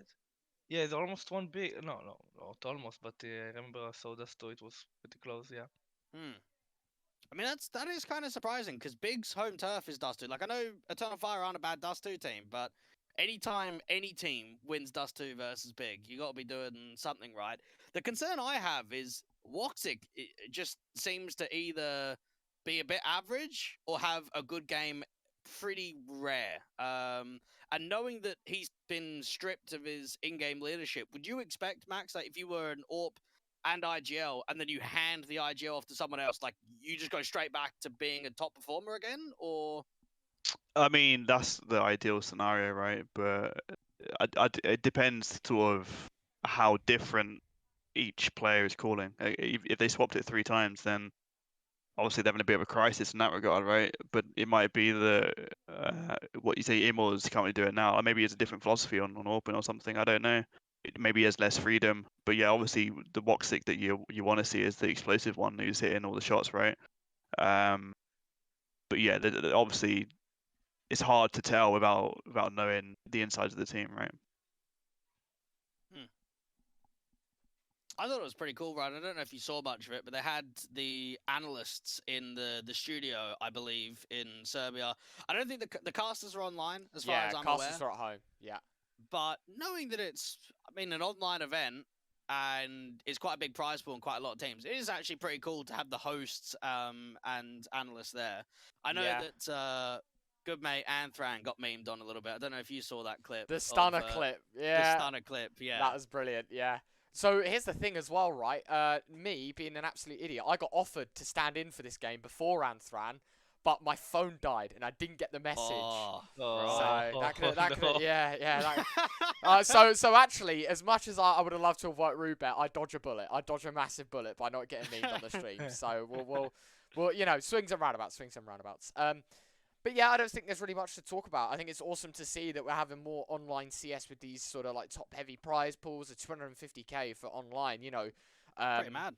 Yeah, I guess we're missing out on a big expense in from a TO perspective, right? On flying all these teams out and saying, you know, come to this studio, let's play, let's, you know, get a crowd, whatever. Obviously, it's a big expense missing, but sometimes it's very nice not having to travel, right? And I guess for you guys as well, I guess the question to both of you is, do you ever, like, does it take you some time to warm back in after traveling, or is it quite instant? Because obviously then the argument is if you're playing in your home, you know you're going to be at peak performance. It just depends, right? I think for Guy, like when he travels to events, it can be quite long, especially European ones, right? But for me, it's, I don't know. It depends on the travel, I think. Like for conference, like there was the first LAN for us in like over 2 years. Didn't feel much of a difference. Obviously, I prefer playing at LAN, but like online is everyone's domain, right? So yeah, that's where you see the upset results because everyone's super comfortable. But I feel the real crux of it is probably LANs where there's big crowds. So you're talking like your Cologne, you know what I mean? Like you're on stage, it's a big crowd. That's probably the only difference. I don't see much of a difference if you're in a studio to playing online. Obviously you're on LAN, but I don't really see much of a difference. For me, like I really get used to it for the flights. Like every flight is minimum is 5 hours, something like that. But in CS, I prefer to play online or just the ping. The ping difference is so big. Like every European has advantage on above like 50 ping or something like that. Yeah, we've always known that with the Israeli players. Yeah, for example, I cannot hold an angle in online game. Like it's impossible. Fair enough. But you learn how to play with it. It's fine then. Like after it. Yeah. It's your kryptonite. Interesting point being made. Yeah, absolutely. But yeah, I don't know if anyone has anything else to comment on this event. I would just say, especially thinking about travel, did you get stuck in the train strike, Max, coming back from conference? No, I was very close, close because obviously I live in Sheffield right now, so it's still like I have to fly from Manchester Airport, and I thought, God forbid. And then I realised the day before we were flying back that it was obviously the train strike, right? I was like, oh God. But Yeah. now, luckily, you can other modes of transport are available. Right, because I got completely stuck in it because I was planning on flying back on the 22nd, but because we were working Republic, we flew back at 6 o'clock in the morning on the 21st. And I normally I go to Heathrow because obviously that's closer to me, but they didn't have any morning flights, so I had to go to Gatwick. And I got from Gatwick at like 9-ish in the morning. I got to London Bridge because they were like, yeah, you can go to London Bridge and then get the Thames link or whatever. And mate, it was just, there was Carnage. nothing at London Yeah. Bridge. So I ended up having to get a black cab all the way from London Bridge home because I had to be on broadcast in like 2 hours, and there was no trains, and the buses weren't going there either. So Yeah. I'm pretty sure quite a lot of the talent from conference all got stuck in the train strikes. I mean, yeah, it just was an unfortunate timing, really, because I think it all kicked off the sort of the day that week that we were flying back, right? Yeah. So, of course. Roster changes, I think, gents. We can have a we little can chat do. about them a little bit. Obviously, Dweg, you're the man at the helm for roster changes. And then I guess from here on out, we can. I don't know if you lads want to just chip in wherever you know. Maybe there's a player you've played against, or you know you've got an opinion on one of them. Then you can just jump in and let us know your thoughts on it. But yeah, fire away, Dweg. Well, I think Blue Jays, the North Macedonian team, I think Styles decided to leave. And then, because they were doing actually really well, they were like top 40-ish. They were, for a team that's maybe not that known, they were doing quite well. And then Styles decided to leave, and they brought in a Necrogenesis, I think, to stand in. And then they brought Styles back, and I think they're trying to get up to a top-ish level again. Have you ever played Blue Jays? Yeah, I remember we played them. I double checked. So I remember that name, Styles. We played them back in February. Yeah, and they beat us actually 2-0. We didn't know who they were. That's the thing. Back then, we heard I heard the All Blue Jays. They've been around for a while, I think. But I wasn't aware of this team, you know. But yeah, I mean, I didn't even know that he left the team. It's not something that I was privy to. But yeah, he seems to be one of their higher performers there with Kakanito. Again, I've never casted them, Ryan. I don't know if you have. I've seen some of their games. A bit interesting, but yeah, go on if you've got any thoughts on them. Mate, honestly, their best map by far is Dust 2. I've casted them twice. Both times they picked Dust 2, and they look clueless on the map. Like, genuinely. Like, I don't know. You know, sometimes you always give a little bit of hope, and you're like, oh, maybe it's just a slow start on the T side. Nah, mate, they get shot down, like absolutely obliterated on D2. I'm gonna try and find the games that I casted, but yeah, I do remember looking at them. Sound a bit negative, eh? Well, I'm sorry. It just had to be said, you know. It had to be said. Okay. And I just looked at it and I was like, wow, like seriously, that is, I don't know, interesting. I think it was actually in Elisa, one of the games. It may have been against X-Mad Lions or something like that. And yeah, it was like, oh no, it wasn't. It may have been like a Pinnacle or something like that. And just watching them against Masonic, maybe. No, I don't know. But honestly, they didn't look great. I don't know. I think it was about time that they made changes, but it does surprise me that this team, I don't know, not sells off, but like, you know, maybe try and rehomes Casanito, because that man has like bundles of talent. Like, he's looked unbelievable on that team, and it is such a shame to see him stuck is a bit of a harsh word, but sort of in this North Macedonian side that, sure, they're making top 50, but I don't see them going any further than this, quite honestly. And with their results and sort of the events that they've been playing in and sort of the positions that they're getting, for example, they got third in CE champions, right, being beaten by SC and X, two quite literal no-namers, But that's like a Nordic points. Not a Nordic matchup, but a derby, isn't it, for that sort of region? Yeah, understandable. But again, like, if you want to look at the Elisa Invitational, I mean, they came close. They came very close, but just didn't get it done. They were 2-3 in the main Swiss stage, losing to Apex, X-Mad Lions, and Finest, which obviously is a tough draw. But I don't know. I would hope that Casanito gets a little bit of a better call up, whether his English is up to par and he goes international, or I don't know. But I would hope that call up happens soon.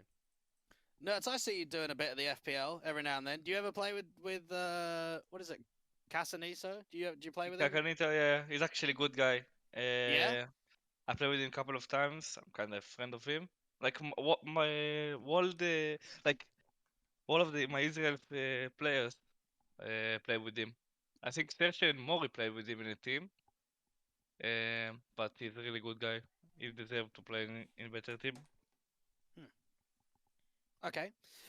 Next one, another team that was actually at the RMR is the ASG guys. That's like Savat and co.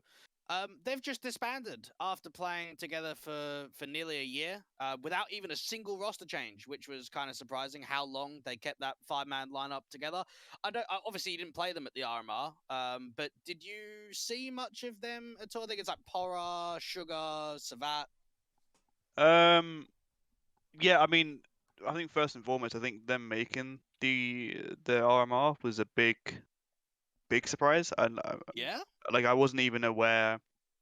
I think they actually beat Fnatic, if I'm not mistaken. In Yeah, they pumped them too. I'm pretty sure in yeah, the open quals. I remember it was like one of the first open quals, and then yeah, they beat Fnatic to qualify. But yeah, that was a very surprising result. But then like I can't remember how well they performed at the RMR.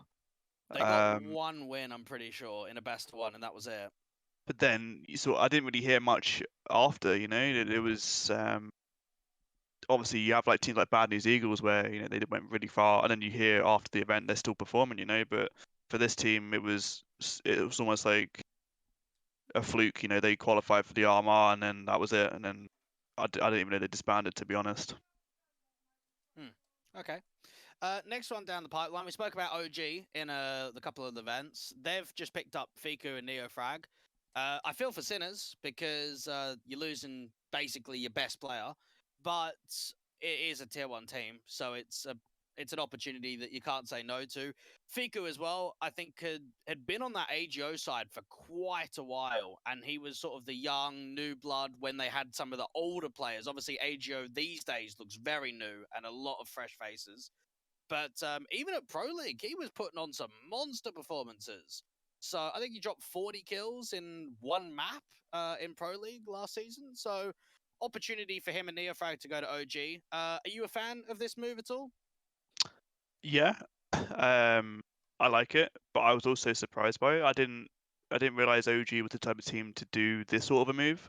I thought that they were going to try and replace people with other established names, But it's a nice move to see, because it means that teams are looking down at tier 2 to find these new players. The only sort of I mean, I had no doubt about NeoFrag because I think he's a really great player. But I was a little bit surprised about Fiku. I felt like he'd been a little bit quiet for some time on AGO, but obviously they've seen something in him, and like you said, he put up some big numbers. But yeah, I like the approach that they're going for. Yeah, and we'll just have to wait and see, right? I think they have a lot of new talent. They have to figure out, what the roles are going to be of next year in game leading and stuff. So yeah, it's a very, very young, very new roster that I like the look of. I like the players at the bottom of the team, Fiku and NeoFrag. But the problem I have in this roster that they change Flames' roles to lurker. I don't think he is not a fan. Yeah, I don't think lurker needs to take the control. He's kinda more vocal in the team. How to take, where to take. And I don't think it's the good position for him in the team. I think they will change it back. I hope so for him. I mean, to be fair, when I played with Flames, we had him in lurk roles. And then I think when he played with Alexi, he was more in the pack and stuff. So I think, I don't know. I thought he was actually quite good at the lurk roles when he played with us, but it's obviously a different ball game when you're playing against teams like Navi and stuff, right? So yeah. Well, to go a little bit more UK again, Mad and Gizmy joining Fanbit in place of Volt and Ping, now Eco. We obviously spoke a little bit earlier that they won that event. I'm not sure how sort of connected you still are, Max, with some of these kind of guys. But obviously for Mad, he was on the Eco lineup with LVN. And Gizmy, if I'm not mistaken, Ryan, was playing on Heaven and Hell, right? Yeah, it was strange because I think pre-Heaven and Hell he was playing in a main team, right? And so I think in like a season and a bit he's gone from main to advanced, and obviously now playing with the Fanbet boys. This is like a HLTV ranking for him. Let me quickly check his ESEA history just to see where he's been. But I'm pretty sure, if I'm not mistaken, he was in like an Inters team a few seasons ago. Like I'm jump, then. pretty certain that he's had a massive jump in the teams that he's been playing with. Let's have a look now. So yeah, I guess maybe not so much, but he was obviously in one pin for the season. I do believe when they were playing Open, if I'm not mistaken. Maybe he came in slightly after, but yeah, he went from Open with one pin 2 seasons ago to Advanced with Fanbet in season 41, and obviously they didn't make playoffs, did they, this time around? But No. they kept their spot. They did enough to keep their spot, and obviously undergoing changes, it's going to be very hard to do so and whatnot. So yeah, it's really nice to see that lad has been given the chance, and I guess the exact same thing can be said for the other one, right? For Mad, who obviously was very stuck on eco, it looked like, with obviously LVN leading the charge with that, and we were kind of like, you know, when's the call up? And then there was a big rumor that Jamie G was going to move to OG Academy, and then that obviously gave Mad the opportunity to move across and whatnot. So yeah, I'm very happy with how this team looks, and I think for them this is actually a big upgrade in terms of the players that they've got, and a new look for Fanbet, right? With a side that, I don't know, they delivered last season, but it did feel like they needed a little bit of extra firepower. Is Gizmy and Mad, 2 very young players, now that opportunity? Yeah, I mean, I'm aware that I think Volt went to Fnatic Academy, right? So Yes, that's yeah. sort of So what obviously, sparked all these changes, I suppose. But yeah, like I'm not too versed in the sort of the UK scene that much anymore. But obviously, I'm a big fan of the new names that people are coming out with. Obviously, you had Fanbit, now EKO. And I think you have One Pin, and you have Spade yeah, as well. Spade, I yeah. think. So, some quality names, but yeah, like obviously it seems to be working out well for them. I'm not obviously they went to the Austrian land, right? I'm not That's sure who attended, but No one obviously, known. okay, well, even getting the win there, you know, obviously it would give them some confidence. But yeah, I've always said that this team has been good. Back when they were fan, but I think 2 or 3 Prem seasons ago, you know, like when we first played them, I realized that they were different to the other Yeah. UK teams. So yeah, it's nice to see them trying to make improvements. I think from what it looks like, they've always been trying to play on HLTV and trying to get better. And it's nice to see there are some improvements going on. But with the other UK teams, like I'm not too. That's probably the only one I know other than Into the Breach. And I think Blackhand as well. I follow a little bit, but it's that's kind of my knowledge of the UK scene right now. Yeah, no, I remember we had Bisco and Artist on before, but I spoke to them about the last I series, and they're in a very tough position. Even then, you know, being unorged, you've got to work a second job, or you've got to do a uni, or you know, they're not full time. They struggle to get practice hours in. I'm not sure what the situation is now that they've signed with Eco. Like, I don't know if they're full time. I can't imagine so. It might be like I think a it's part-time part-time. thing. Yeah. So even that, it's going to be difficult. Losing Volt, I think Volt had the offer a couple of times, as far as I'm aware, to go to Fnatic Academy, I and think... he didn't want to go the first time because it was mid-season. He wanted to run the season out and then join after, but then the spot wasn't available. And then I think when it comes around the second time, you probably have to take it. You're playing for an unorg team, and an opportunity comes to go on an academy team where theoretically, when we look at Fnatic in the past, they have had a lot of change-ups between the main squad and the academy squad. So there could be something down the pipeline in 6 months' time, 9 months' time, where even he might get a taste, whether he's a stand-in or whether he's like a sub or anything, to get that opportunity up. And then for Ping, I don't know what happens with him, Ryan. I don't know if he goes back with Swaggy on Royals. No, we don't even know where he's at right now. I think he's still at Okay. FT, maybe making a break from the game or something like that. But yeah, he's ever since getting removed and that double change happening, I don't know what happened to Ping. All right. Quite a few of these we've already touched on. Obviously, Norbert and Fame going to Outsiders or VP. I think they deserved it. Those two guys, in my eyes, have been the strongest players on that K23 side for the good part of a year now. And they were leading the charge in Tier 2, I think, quite a bit last year. This year's maybe not been as successful, but they're very capable players. We spoke about Nikolos and Roy going to Fnatic, Heap on trial too.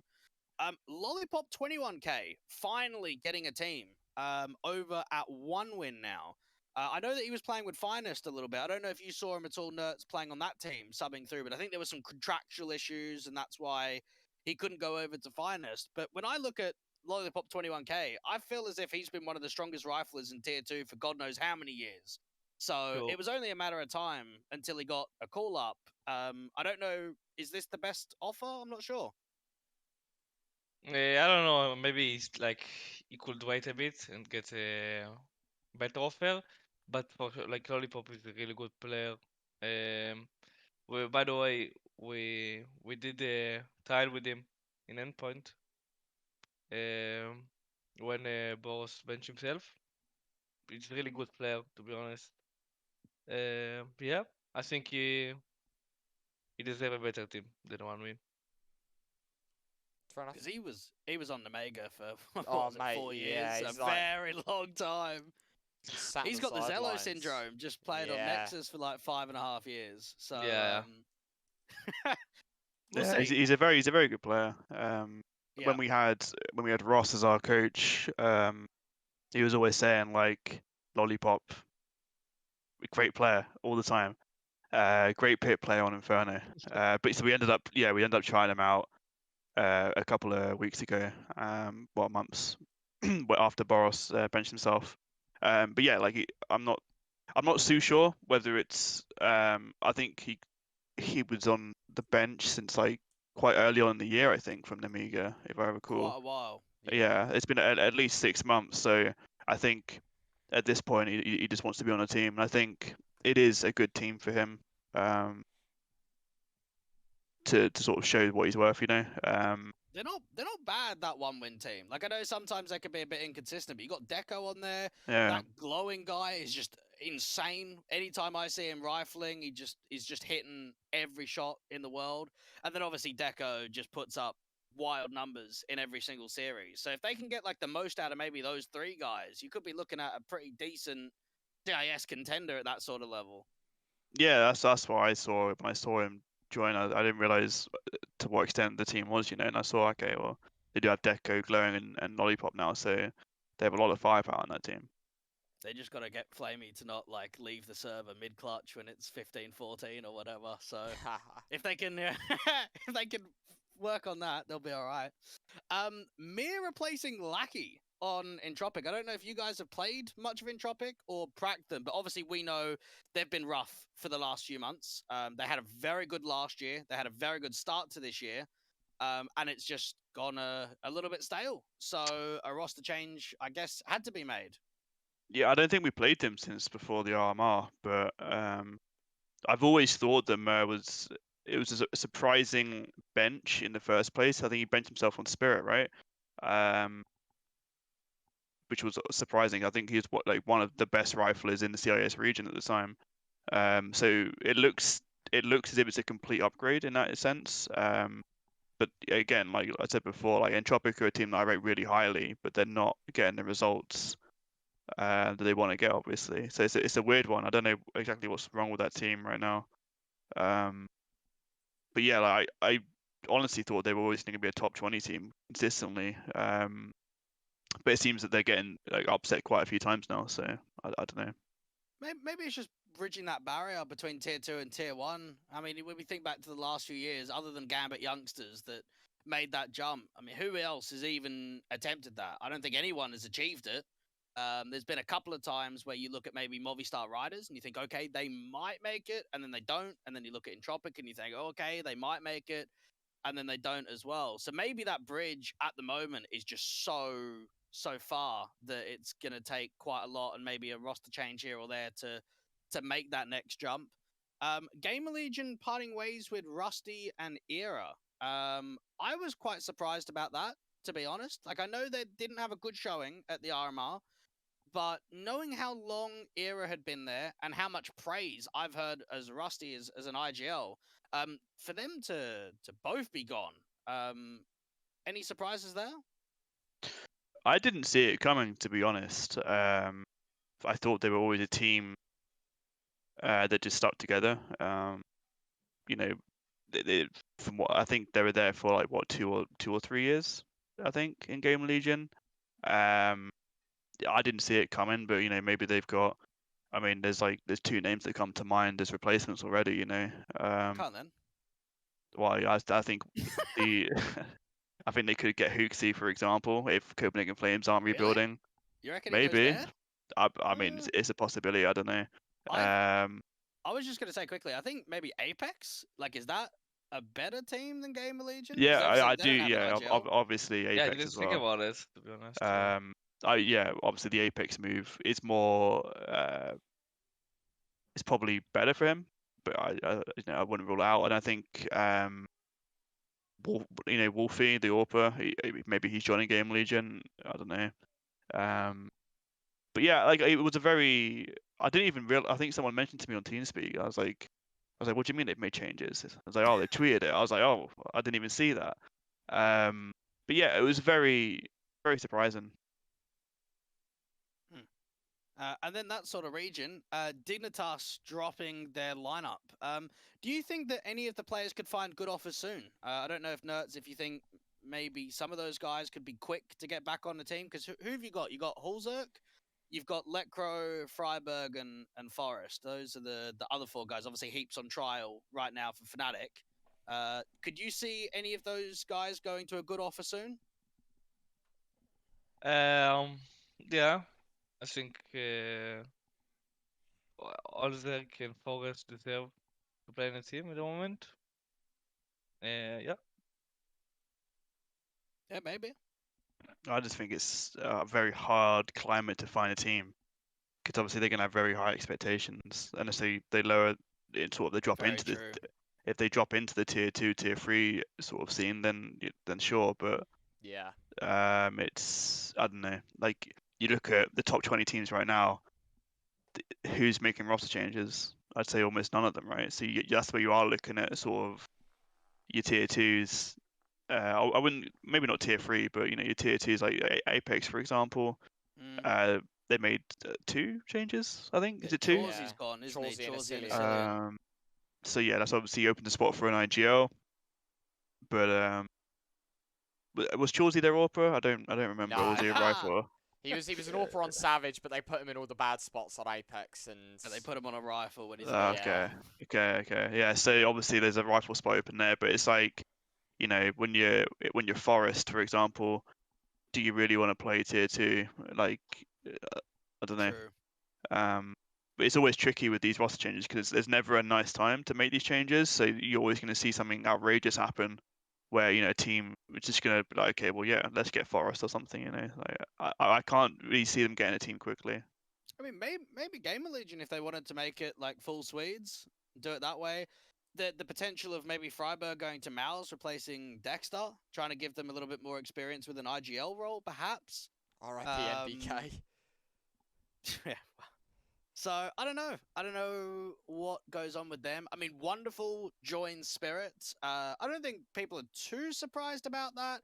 The problem is I don't think he's the most experienced AWPer. Like, obviously he has done very well, and a lot of people know that he's quite a hot prospect, but he hasn't really played on the most known CIS team. So are you surprised that jump goes right to somewhere like Spirit? Not really. When it comes to CIS AWPers, like look at Munzi, for example. Like they always bring out these talents, and to replace Dexter on Spirit, like obviously it's a tall order, but I'm sure they'll be fine. Like he's obviously a very talented individual. So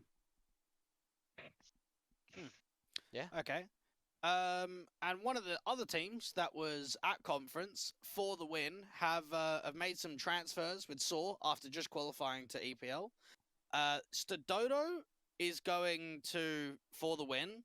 and VTS, who is Soar's coach, is also going to For the Win as a coaching role.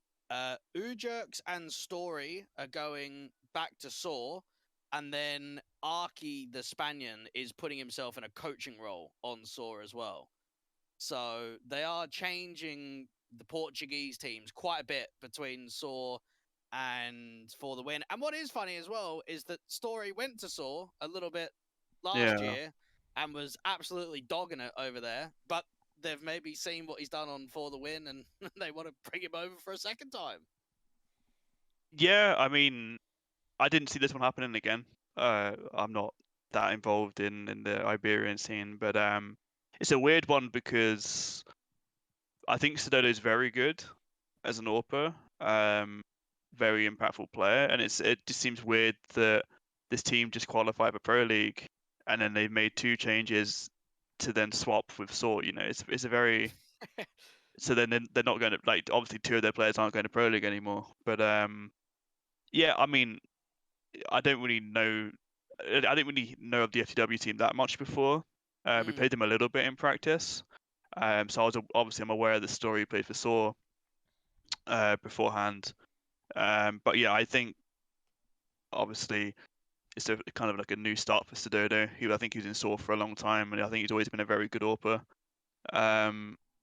What that means for them at Pro League now, I don't know. I don't know how much of this is going to change. And at the same time, I don't know how much of Saw's going to change, because I think losing Sododo is a big piece for them. Fair enough. I mean, to me, the move makes more sense for Saw than it does For the Win, because we've obviously seen for Saw in Tier 2, they've probably made more success than For the Win has. But anytime there's a local event to qualify for something, for some reason, For the Win keeps getting the one up in the last couple of times. And that's why Saw weren't even in conference and For the Win were. Another team that made major changes is Wisla Krakow, the Polish team. Snatchy left, and then only a few days ago, Spiro and Jedka also left. So they're down to 2 players right now. And there was a portion of time, I think, Ryan, towards the end of 2020 where they were top 30. They were winning quite a few of the Tier 2 events, and we know how strong Snatchy is as an AWPer. We know how long Spiro's been IGLing at this sort of level for. I don't know where these changes have come from. I know that their results haven't been that great, but they're down to 2 players, which is kind of odd. Have you guys played much of Wisla in the past? I don't remember, to be honest. I think in practice, I don't think we played many matches against them though, but the Polish scene is one that I can never wrap my head around, because I think they have so many players, and it just feels like they always change rosters. But obviously they have reasons to do it, right? Yeah, I don't know. It's another surprising one, because obviously there's some big names on there. I don't know how bad their results were relatively, but I don't know. Maybe there's a new Polish shuffle coming in again. You'll see. Yeah, we'll have to wait and see. I guess during the player break, I'm sure there'll be another team popping up, another 2 or 3 Polish teams popping up. But yeah, I don't know. I didn't really see it. I heard like rumors that there was going to be a shuffle, but I don't know as to what it's going to amount to yet, really. Yeah. Okay. No, I heard that there was a Israeli qualifier thing to some Romanian land coming up soon. I don't know if you played with them or you know what happened. I've never even heard of this event, but there's an Israeli team going. Yeah, I wanted to play with them. To be honest, they asked me a lot of times. We got invited for Polish land, so I couldn't join them. But yeah, they're like tomorrow they're flying to the Romanian land. I don't know what is the plan, but I know like What's the lineup for it? It's Mori, Anarchez, Mestal, Blue Phoenix, and